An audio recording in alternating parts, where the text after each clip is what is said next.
Hi all, welcome to my YouTube channel. இந்த video day 83லேருந்து 61 வரைக்கும் நான் என்னென்ன படிச்சிருக்கேங்கிறத பற்றி என்னால் டே பை டே வந்து போடலாம் அப்படிங்கிற மாதிரி கான்செப்டில் தான் நான் அந்த யூடியூப் ஆரம்பித்தேன். பட் என்னால் வந்து யூடியூப்க்குன்னு டைம் ஸ்பெண்ட் பண்ண முடிய மாட்டேது. இப்போது கிடைச்ச டைமில் நான் இது வரைக்கும் என்னென்ன படிச்சிருக்கேன் அப்படிங்கிறத நான் இது வீடியோவாக போடலாம் அப்படின்ட்டுருக்கேன். கரெக்டாக பார்த்தா டே 83ல் ஸ்டார்ட் பண்ணி 61 வரைக்கும் நான் இதில் வந்து ஆப்ரேஷன் ரிசர்ச் ஸ்டார்ட் பண்ணியிருந்தேன். அதோட கண்டினியூவேஷன் அப்புறம் டிஃப்ரென்ஷியல் ஜாமெட்ரி இப்போ கரண்ட்டாக ஸ்டார்ட் பண்ணியிருக்கேன். அதில் என்னென்ன படிச்சிருக்கேங்கிறத நான் உங்கள்கிட்ட சொல்கிறேன். ஆஸ் எ ஹோம் மேக்கர் எனக்கு கொஞ்சம் டைமும் கொஞ்சம் கம்மி தான். எனக்கும் ஒரு கிட் இருக்கான். ஸோ அவங்களையும் பார்த்துட்டு ஒர்க்கையும் பார்த்துட்டு படிக்கிறது ப்ளஸ் இதோட யூடியூப்ங்கிறது கொஞ்சம் சாத்தியமில்லாத விஷயம். பட் இருந்தாலும் என்னோடய கன்சிஸ்டன்சியை கொண்டு வரதுக்காக நான் இதை யூஸ் பண்ணிகிட்ருக்கேன். Okay, let's dive into the video. Day 83லேருந்து 64 வரைக்கும் நான் கொஞ்சம் ஒரு மினிமம் டைம் அவ்வளோதான் கொடுக்க முடிஞ்சுது. அதில் நான் கொஞ்சம் தமிழ் எலிஜிபிலிட்டி டெஸ்ட்டுக்கானதும் கொஞ்சம் படிச்சிருக்கேன். ஒரு 2 யூனிட் கிட்ட படிச்சிருக்கேன். நான் இங்கே அதை பற்றி பேச போகிறது இல்லை.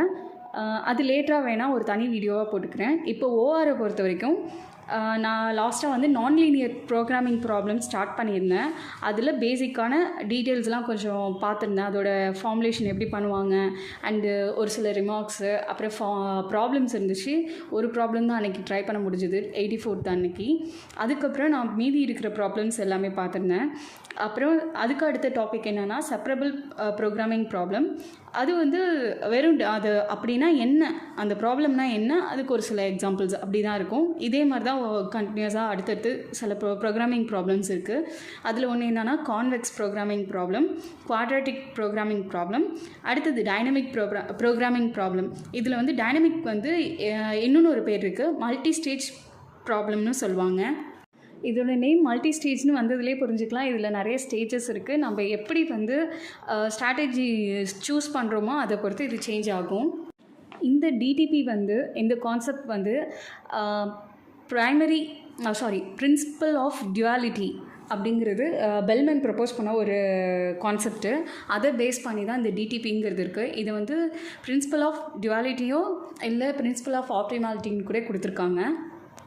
இதுக்கு பார்த்திங்கன்னா சம் ப்ராப்ளம்ஸ் இருக்குது. இந்த ப்ராப்ளம்ஸ் கொஞ்சம் பார்த்துருக்கேன். அதே மாதிரி அடுத்தது நம்ம சிலபஸ் பொறுத்த வரைக்கும் கேம் தியரி இருக்கும். பட் இந்த தடவை சிலபஸில் கேம் தியரி நியூ சிலபஸில் எடுத்துட்டாங்க. ஸோ அதுக்கு அடுத்ததாக கியூயிங் தியரி ஸ்டார்ட் பண்ணியிருக்கேன். கியூயிங் தியரியில் பேசிக்கான டீட்டெயில்ஸ், கஸ்டமர்ஸ் பிஹேவியர் எப்படி இருக்கும், அது வந்து அதோட டிஃப்ரெண்ட் என்னென்ன பால்குடு ரெனிஜ்டுன்னு சொல்லுவாங்க, அப்புறம் ஜாக்கிங்னு சொல்லுவாங்க, அப்படின்னா என்னென்னு பார்த்துருக்கேன். அண்டு கியூ டிசிப்ளின்னா ஃபர்ஸ்ட் கம் ஃபர்ஸ்ட் சர்வ்ட், இது மாதிரியானது. Last in first out, service in random order அப்படிங்கிறது. இது SIR1லாம் சொல்லுவாங்க. இதில் நம்ம மோஸ்ட்லி யூஸ் பண்ணுறது ஃபர்ஸ்ட் இன் ஃபர்ஸ்ட் அவுட்டாக தான் இருக்கும். அதுக்கப்புறம் சர்வீஸ் மெக்கானிசம்னு சொல்லுவாங்க. அது என்னென்னா சிங்கிள் கியூ ஒன் சர்வர். இது பொதுவான ஒரு கியூ ஃபார்மேஷன் தான்.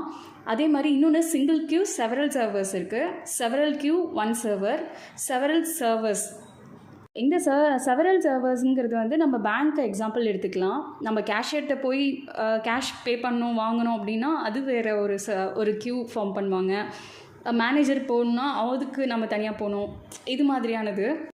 கியூயிங் தியரியை பொறுத்த வரைக்கும் நம்ம பேசிக்காக யூஸ் பண்ணுறது என்னென்னா அதோட மாடல் வந்து பாய்சான் கியூஸ் தான் யூஸ் பண்ணுவோம். இதை பொறுத்து உங்களுக்கு ஒரு பெரிய சார்ட்டே இருக்கும். இந்த சார்ட் பொறுத்த வரைக்கும் நான் கொஞ்சம் டைப் பண்ணி நானே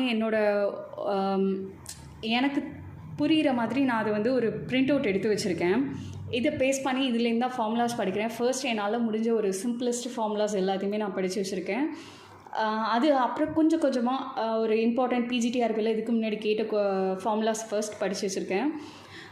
அப்புறம் ஒரு சில ப்ராப்ளம்ஸ்லாம் என்னோடய இன்ஸ்டியூட்லேருந்து கொடுத்துருந்தாங்க. அதை பேஸ் பண்ண சில ஃபார்முலாஸ் எல்லாமே படித்து வச்சுருக்கேன். இன்னும் ஒரு 4-5 ஃபார்முலாஸ் ரொம்ப ஹெவியாக இருக்குது. ஸோ அதை விட்டு வச்சுருக்கேன். அதை திரும்ப நான் படிச்சுப்பேன். நம்ம டிஃப்ரென்ஷியல் ஈக்குவேஷன்ஸில் வந்து பேலன்ஸ் ஈக்குவேஷன்ஸ் பார்த்துருப்போம், ரெக்கரன்ஸ் ஃபார்முலா இதெல்லாம் படிச்சிருப்போம். இது மாதிரி இங்கேயும் வந்து பேலன்ஸ் ஈக்குவேஷன்ஸ் இருக்குது. இது பிஜிடிஆர்பியில் ரொம்ப இம்பார்ட்டண்ட்டாக கேட்டிருக்காங்க. ஸோ அது எல்லாத்தையும் மிஸ் பண்ணாமல் பார்க்கணும். அதில் வந்து லிட்டில்ஸ் ஃபார்முலான்னு ஒன்று இருக்குது. ஸோ அதையும் தெரிஞ்சு வச்சுக்கிறது பெஸ்ட்டு. கியூவிங் தியரி பொறுத்த வரைக்கும் நிறைய ஃபார்முலாஸ் வரும், நிறைய நேம்ஸ் வரும். பிஎன், பி நாட்டு, ரோ, மியூ, லாம்டா இதெல்லாம் பேசிக்கானது தான். பட் இதுவே வந்து நிறைய ஃபார்முலாஸ் மேக் பண்ணியிருக்கோம். இந்த ஃபார்முலாஸ் எல்லாமே நம்ம நிறைய படிக்க வேண்டியிருக்கு. ஸோ இதில் கியூவிங் தியரி பொறுத்த வரைக்கும் கொஞ்சம் ஓவர் கான்சன்ட்ரேட் பண்ணி நிறைய தடவை ரிவைஸ் பண்ண வேண்டியிருக்கும். நிறைய ப்ராப்ளம்ஸ்லாம் ட்ரை பண்ண வேண்டியிருக்கும். அதெல்லாம் பண்ணால் கொஞ்சம் நல்ல ஸ்கோர் பண்ணலாம். இது ஆக்சுவலி இந்த கியூவிங் தியரி நான் ஃபுல்லாக கம்ப்ளீட் பண்ணலை. இதில் கொஞ்சம் ப்ராப்ளம்ஸ் இருக்குது. அண்ட் இதை நான் வந்து இன்னும் நல்லா ரிவைஸ் பண்ண வேண்டியிருக்கு. நான் இன்னும் அது வந்து ஒரு ஓவரால் சாட்டிஸ்ஃபை ஆகவே இல்லை. நான் படிச்சுட்டேன் அப்படிங்கிற அளவுக்கு சாட்டிஸ்ஃபை ஆகலை. என்னால் ஒரு கொஷின் கொடுத்தா நான் இப்போதைக்கு அட்டென்ட் பண்ண முடியும் அப்படிங்கிற நம்பிக்கை எனக்கு சுத்தமாக இல்லவே இல்லை. ஸோ இதில் நிறைய கான்சன்ட்ரேட் பண்ண வேண்டியது இருக்குது.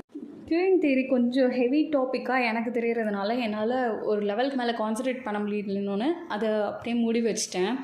கொஞ்சம் ஒரு சின்ன பிரேக் எடுத்துக்கலாம் அப்படிங்கிறதுக்காக விட்டுட்டேன். அந்த பிரேக் என்னவா எடுத்தேன்னா, டிஃப்ரென்ஷியல் ஜியாமெட்ரி நான் இடையில எடுத்து படிக்க ஆரம்பிச்சிட்டேன். எனக்கு என்னோடய இன்ஸ்டியூட்டில் வந்து அதோட வீடியோஸ் எல்லாமே சென்ட் பண்ணியிருக்காங்க. ஸோ அதை கரண்ட்டாக பார்த்துட்ருக்கேன்.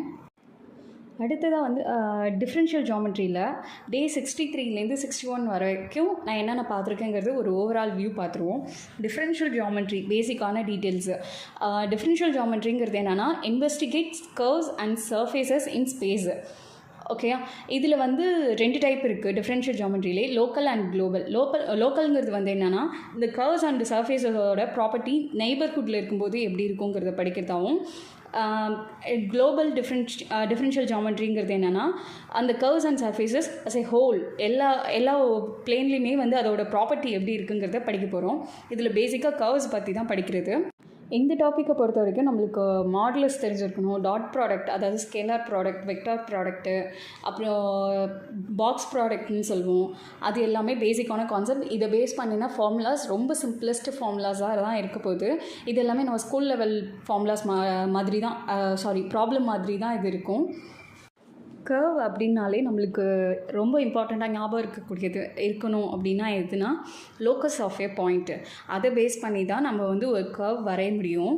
இது வந்து சிங்கிள் வேரியபிள் பேராமீட்டராக இருக்கும். இதில் ஒரு புது டெஃபினேஷன் நம்ம பார்ப்போம். என்னென்னா, ஃபங்க்ஷன்ஸ் ஆஃப் கிளாஸ் M அப்படிங்கிறது. Next topic circular helix. Circular ஹெலிக்ஸில் அதில் ஒரு இம்பார்ட்டண்ட்டான பாயிண்ட் இருக்குது, S=CU. அதுக்கு அடுத்தது வந்து ஆர்க் லென்த்துக்கு ஃபார்முலா இருக்குது. அதை பேஸ் பண்ண நிறைய ப்ராப்ளம்ஸ் இருக்குது. இது உங்களுக்கு பாலிடிஆர்பிலையும் இதில் கொஷின் கேட்டிருக்காங்க, பிஜிடிஆர்பிலையும் கேட்பாங்க. அதுக்கு அடுத்த டாபிக் வந்து டேஞ்சென்ட்டில் வந்து டேஞ்சென்ட் வெக்டார்னா என்ன, யூனிட் டேஞ்சென்ட் வெக்டார் என்னது, டேஞ்சென்ட் லைனுக்கான கார்ட்டீசியன் ஃபார்மு, அதோட ஈக்குவேஷன் என்ன, அந்த கார்ட்டீசியன் ஃபார்ம் வந்து யூஸ் பண்ணி சில ப்ராப்ளம்ஸ் எல்லாமே இருக்குது. ரொம்ப சிம்பிளாக தான் இருக்கும். அதுக்கப்புறம் ஒரு இன்ஃப்ளெக்ஷன் பாயிண்ட்டுங்கிற டெஃபினிஷன் ஒன்று இருக்குது. அதுக்கு அடுத்ததாக ஆக்ஸ்குலேட்டிங் பிளேன்னு இருக்குது. ஆக்ஸ்குலேட்டிங் பிளேனுங்கிறது ஈஸியாக எப்படி ஞாபகம் வச்சுக்கலாம்னா, which contains the tangent line. அதாவது ஒரு கர்வ் எடுத்துக்கிட்டோன்னா அதில் வந்து டேஞ்சென்ட் லைன் இருக்கும், தொடுகோடுன்னு சொல்லுவோம். ஒரு லைன் ஃபார்ம் பண்ணால் அந்த லைன் ஃபார்ம் ஆணுச்சுன்னா அந்த பிளேனுக்கு பேர் என்னென்னா ஆக்ஸ்குலேட்டிங் பிளேன்னு சொல்லுவோம். இதை பிளேன் ஆஃப் கர்வேச்சர்னு சொல்லுவாங்க. இதுக்கு வந்து சில ஈக்குவேஷன்ஸ் இருக்குது. ஆர்க் லென்த் எஸ்ஸை பேஸ் பண்ணி ஒரு ஈக்குவேஷனும், அடுத்தது பேராமீட்டர் யூஸ் பண்ணி ஒரு ஈக்குவேஷனும் இருக்குது. இதுக்கு கார்ட்டீசியன் ஃபார்ம் பேஸ் பண்ணி நிறைய ப்ராப்ளம்ஸ் இருக்குது. அந்த ப்ராப்ளம்ஸ்லாம் கேட்டாலும் ஈஸியாக தான் இருக்கும், நம்ம சீக்கிரம் சால்வ் பண்ணுற மாதிரி தான் இருக்கும். ஏன்னா இது வந்து டிட்டர்மினன்ட் நம்ம சால்வ் பண்ணுற மாதிரி தான் இருக்கும். இதோட நான் June 3 நேற்று வரைக்கும் நான் முடித்தது இதெல்லாம். இதுக்கப்புறம் ஆக்ஸ்குலேட்டிங் பிளேனுக்கு அப்புறமா பிரின்சிபல் நார்மல் இந்த கான்செப்ட்ஸ்லாம் வரும். நான் இதை பற்றி படிச்சிட்ருக்கேன். இவ்வளோ நாளில் நான் இது தான் படிச்சிருக்கேனா அப்படின்னா, ஆமாம், இவ்வளோ தான் படிச்சிருக்கேன். என்னென்னா, நான் ஸ்லோ லேர்னர் தான். அண்ட் இது ஃபர்ஸ்ட் டைமாக நான் படிக்கிறேன் இந்த சிலபஸ்ஸு. ஓஆர்லாம் கொஞ்சம் காலேஜ் டைம்லேயே கொஞ்சம் சரியாக தான் படிக்கலை.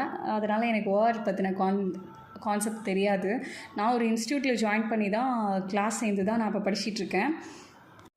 ஒரு இன்ஸ்டியூட்டில் சேரலைன்னா நான் இவ்வளோ தூரம் டீட்டெயில்ஸ்லாம் கலெக்ட் பண்ணி இது எப்படி படிக்கணும், அது எப்படி படிக்கணும், இதில் இவ்வளோ ப்ராப்ளம்ஸ் கேட்பாங்களா, இது இம்பார்ட்டண்ட் டாப்பிக்கா இல்லையா அப்படிங்கிறதெல்லாம் எனக்கு தெரிஞ்சுக்கிறதுக்கு வாய்ப்பு இல்லை. ஏன்னா நான் ஒரு இன்ஸ்டியூட் சேர்கிறதுக்கு முன்னாடி அல்ஜிப்ரா டாபிக்ஸ் இன் அல்ஜிப்ரா புக்கை வச்சு நான் படிக்கிறதுக்கு அவ்வளோ டைம் ஸ்பெண்ட் பண்ணேன், அவ்வளோ டீட்டெயில்ஸ் கலெக்ட் பண்ணேன். ஆக்சுவலி அதில் நிறைய தேவையில்லை, நான் அவ்வளோ டைம் ஸ்பெண்ட் பண்ணியிருக்க வேண்டியது இல்லைங்கிறது ஒரு இன்ஸ்டியூட் போனோன்னு தான் தெரிஞ்சுது. நிறைய பேர் தானாக படிக்கக்கூடியவங்க இருக்காங்க, அவங்களாம் வந்து கிரேட் தான், இல்லைன்னு சொல்ல முடியாது. ஏன்னா அவங்க எதுக்கு எவ்வளோ டைம் ஸ்பெண்ட் பண்ணணும் அப்படிங்கிறது நல்லாவே அனலைஸ் பண்ணிக்கக்கூடிய ஒரு தன்மையில் இருக்காங்க. பட் எனக்கு அப்படி கிடையாது. நான் ட்ரை பண்ணேன், அதில் ஃபெயில் ஆனேன். என்னால் இதுக்கு மேலே டைம் ஸ்பெண்ட் பண்ண முடியாது. இதுக்கப்புறம் எப்போ எக்ஸாம் வருதோ அன்றைக்கி நான் அதில் ஜெயிச்சாகணுங்கிற கட்டாயத்தில் இருக்கிறதுனால நான் இன்ஸ்டியூட்டில் சேர்ந்தேன். ஆக்சுவலி இன்ஸ்டியூட்டில் சேர்ந்ததுக்கப்புறம் கூட என்னால் ஒரு கன்சிஸ்டண்ட்டாக படிக்க முடியாமல் தான் போச்சு. என்னோடய நிறைய ரீசன்ஸ், பர்சனல் ரீசன்ஸ்னால நான் ஸ்டாப் பண்ணி பிரேக் எடுத்து தான் படிச்சு வந்திருக்கேன். திரும்பவும் இந்த இன்ஸ்டியூட் நம்பி தான் நான் வந்து கிளாஸ் ஜாயின் பண்ணி போயிட்டுருக்கேன். சக்ஸஸ் நோக்கி போகிறேன். கண்டிப்பாக சக்ஸஸ் ஆகும். தேங்க்யூ.